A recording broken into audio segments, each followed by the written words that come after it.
Hello students, welcome to our tuition classes. आज हम statistics में न्यू चैप्टर स्टार्ट कर रहे हैं, that is continuity. One of the most easiest chapter है, बट मैं आपको बता दूं कि इस चैप्टर का जो वेटेज है ना वो बहुत ही कम है। यूनिट 1 में आपके कोर्स में है लिमिट एंड कंटिन्यूटी 25%, जिसमें से 20% वेटेज तो लिमिट का है, 5% वेटेज है। अब 5% वेटेज क्या होता है कि अगर आपका 50 मार्क्स का टोटल पेपर है तो 5% मीन्स 2.5 होता है, तो 2 to 3 मार्क्स में ये चैप्टर पूछा जाएगा। पूरे चैप्टर का वेटेज 2 to 3 है। अब इसमें आपको कुछ पॉइंट सीखने हैं। क्या सीखने हैं कि ये जो फंक्शन है ये कंटिन्यूअस है या डिसकंटिन्यूअस है। अब कंटिन्यूअस है या डिसकंटिन्यूअस है ये कैसे पता चलेगा।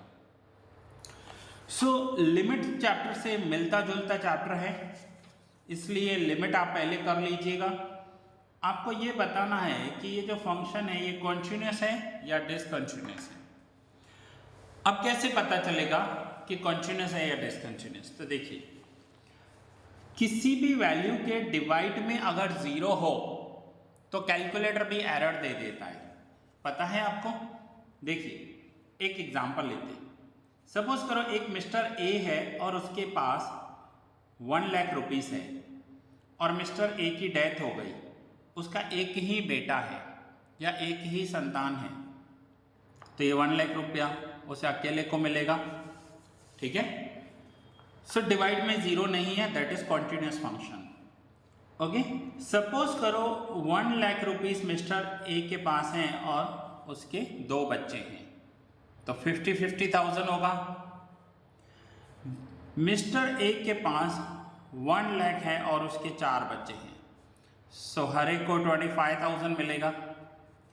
अब एक थोड़ा नंबर चेंज करते हैं कि मिस्टर ए के पास 0 रुपीस हैं, 0, उसे एक बच्चा हो तो भी 0 है, 0 के डिवाइड में 2 रखोगे तो भी 0 है, और 0 के डिवाइड में 3 रखोगे तो भी आंसर 0 है। कहने का मतलब मिस्टर ए जिसकी डेथ हो रही है उसके पास 0 रुपीस पड़े, मीन्स उसके पास कुछ भी नहीं है, उसने पूरी लाइफ में कोई सेविंग नहीं की, खर्च कर दिए। और उसका एक बेटा हो, 2 हो या 3 हो, कोई फर्क नहीं पड़ता, हर एक को 0 ही मिलने वाला है। तो ये जो सारे फंक्शंस हैं ये कॉन्टिन्यूअस फंक्शन है। हम इन फंक्शंस को क्या कहेंगे कि ये जो फंक्शंस हैं ये सारे कॉन्टिन्यूअस फंक्शन हैं। जब भी आपसे पूछा जाए तो डिवाइड में 0 नहीं है तो आप लिखोगे कॉन्टिन्यूअस, ठीक है ना। अब हम सीखेंगे कि डिसकंटिन्यूअस किसे कहते हैं। डिसकंटिन्यूअस, डिसकंटिन्यूअस किसे कहेंगे कि अब मैं आपको यही एग्जांपल दे रहा हूं कि मिस्टर ए के पास 1 लाख रुपीस हैं, बट उसके पीछे उसकी कोई संतान नहीं है, कोई बेटा नहीं है, कोई वारिस नहीं है। अब आप कैलकुलेटर पर लिखकर देखो 1 लाख डिवाइड बाय 0। जब आप ऐसा करोगे ना तो कैलकुलेटर में यहां पर ई लिखा हुआ आता है, ई एरर हो जाती है। कोई भी वैल्यू लिखो आप, 1 लाख या 5 लाख डिवाइड बाय 0 करो, देखो आंसर क्या आ रहा है, ई आ रहा है। किसी के भी डिवाइड में 0 आ जाए तो हम उसके आंसर में लिख देंगे कि ये डिसकंटिन्यूअस है। सेम 1 लाख है, अब 1 लाख की जगह पर हम कोई भी वैल्यू लिख सकते हैं, 5 लाख लिखें डिवाइड बाय 0 तो भी डिसकंटिन्यूअस, सेम, ठीक है। x हो, x डिवाइड बाय 0 तो भी डिसकंटिन्यूअस। इस चैप्टर में आपको कंटिन्यूअस एंड डिसकंटिन्यूअस बताना है। फिर से डिसकंटिन्यूअस कब होगा, जब डिवाइड में 0 हो जाएगा। अब जैसे कि ये मिस्टर ए का एग्जांपल ले लेते हैं कि मिस्टर ए की कोई संतान नहीं है, मीन्स अगर आपको मैं इजी लैंग्वेज में बताऊं तो मिस्टर ए का जो वंश है अब वो आगे नहीं बढ़ेगा, सो ये वंश यहाँ पर डिसकंटिन्यू हो जाएगा, और अगर डिवाइड में कुछ भी है तो वो कॉन्टिन्यूस रहेगा। सो आइए इसे एक क्वेश्चन में एग्जाम्पल के साथ समझते हैं। सो सबसे पहले इलस्ट्रेशन फर्स्ट ले लेते हैं। इलस्ट्रेशन फर्स्ट पूछा हुआ है कि examine the continuity of fx equals to x square minus 5x plus 6 divide by X square minus 3x plus 2 at x equals to 2 and at x equals to 3। ना इन्होंने जो सॉल्यूशन दिया है ना, इस सॉल्यूशन में इन्होंने x square minus 5x plus 6 divide by X square minus 3x plus 2 ये जो फंक्शन था इसके फैक्टर्स निकाले हैं। मैं आपको और इजी करवा देता हूँ। और इजी इट मीन्स हम इसके फैक्टर्स नहीं निकालेंगे तो भी आंसर आ जाएगा। अब पहले मैं क्वेश्चन लिख लेता हूँ। fx is equals to x square minus 5x plus 6 and divide में x square minus 3x plus 2। अब x की वैल्यू एक बार 2 लेनी है और एक बार x की वैल्यू 3 लेनी है। सो 2 वैल्यू लेकर पहले देखते हैं। तो मैं फंक्शन में f2 लिख रहा हूं। अब f2 की मीनिंग क्या होती है कि इक्वेशन में जहां जहां x है वहां पर हम क्या करेंगे, 2 लिख देंगे।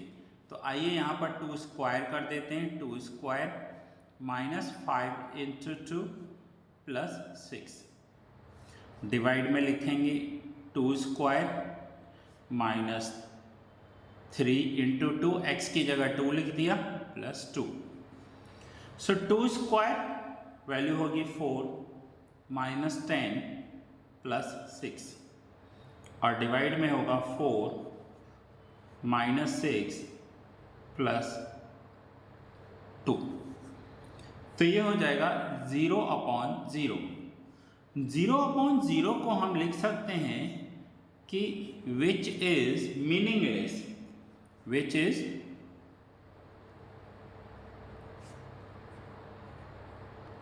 मीनिंगलेस। मीनिंगलेस क्यों लिख दिया, क्योंकि 0 रुपीस है और 0 लोगों में बांटने हैं, मीनिंगलेस है। बट हमें मीनिंगलेस है नहीं है वो नहीं देखना है, हमें क्या लिखना है, तो हमें बताना है कि ये फंक्शन डिसकंटिन्यूअस है या कॉन्टिन्यूअस है। तो हम आंसर में लिखेंगे function is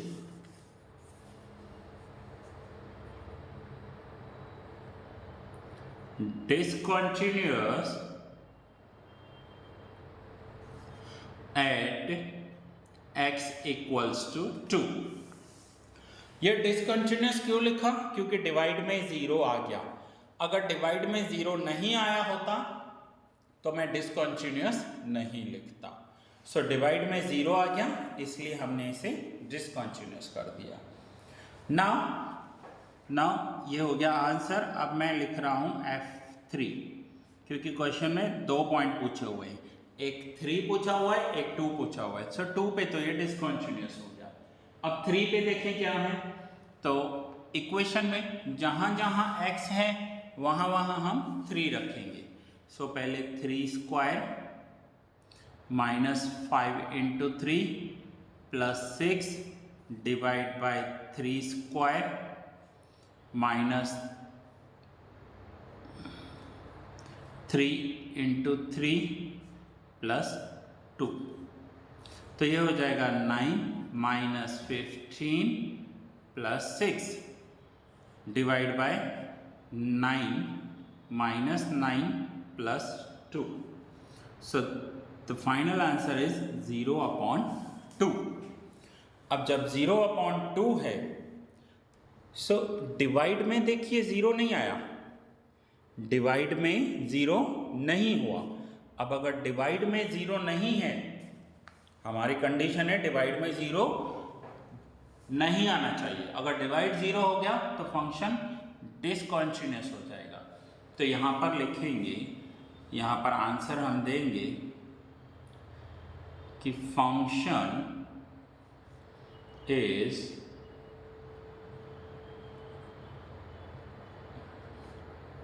continuous at x equals to 3। ये हो गया हमारा आंसर। अब आप देखिए यहाँ पर लिखा हुआ है, ये जो F2 इन्होंने किया है बुक में, आप अपने बुक में देखिए। मैं थोड़ा सा जूम ले लेता हूँ ताकि आपको अच्छे से दिखाई दे। At x equals to 2, x equals to 2, तो x इक्वल्स टू 2 में क्या है, फंक्शन इज डिसकंटिन्यूअस, और x इक्वल्स टू 3 में function is continuous at x equals to 3। So हमारा भी आंसर यही आया है। इन्होंने फैक्टर्स निकाल कर किए, मैंने आपको बिना फैक्टर्स के करवाए। बहुत ही छोटा चैप्टर है, वेटेज भी बहुत कम है एंड बहुत जल्दी पूरा हो जाएगा। सो स्टूडेंट्स, पहले आज ये फर्स्ट इंट्रोडक्शन नोट डाउन कर लो आप कि कॉन्टिन्यूअस किसे कहेंगे। न्यूमरेटर में 0 होगा तो चलेगा, डिनोमिनेटर में 0 नहीं आना चाहिए।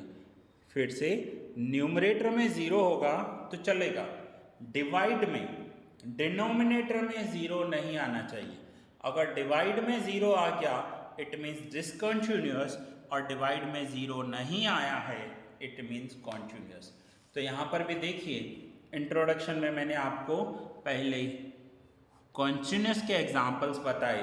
कॉन्टिन्यूअस में 1 लाख अपॉन 1 कॉन्टिन्यूअस है, 1 लाख अपॉन 2 कॉन्टिन्यूअस है, 1 लाख अपॉन 4 कॉन्टिन्यूअस है, 0 डिवाइड बाय 1 कॉन्टिन्यूअस है, 0 डिवाइड बाय 2, 0 डिवाइड बाय 3 सब कॉन्टिन्यूअस है।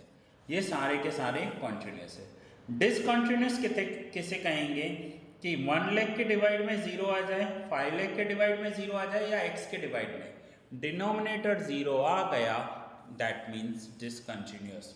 बस इस चैप्टर में आपको इतना ही बताना है। सो स्टूडेंट्स, ये फर्स्ट लेक्चर था जिसमें मैंने आपका इंट्रोडक्शन लिया, एक इलस्ट्रेशन करवाया।